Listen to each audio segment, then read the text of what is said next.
lot of players that I run into, even if they're not beginner players, will be accustomed to doing certain things only a certain way. When in actuality, we want to be as diverse as possible. And one of those things that I'm always seeing are in our pull-offs. Pull-offs are really common ornament that we use in our playing. You know, I always say we have a pull-off, we have a hammer-on, and we have a slide. And those are really the three things that we do with our left hand when we're not wanting to actually pick the note. We're just wanting to create another note. And one thing that I see a lot of people do is they get hung up on pulling off only a certain direction. Most people pull off going down. Nothing wrong with that.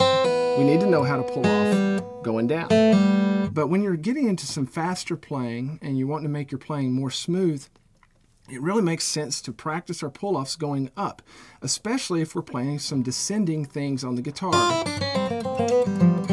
Okay, because if you think about it, whenever you pull off, you want your fingers moving towards the action. You don't want them moving away from the action. Let's say if we had a lick where I was going to pull off on the first fret, and then I immediately wanted to play the first fret on this B string.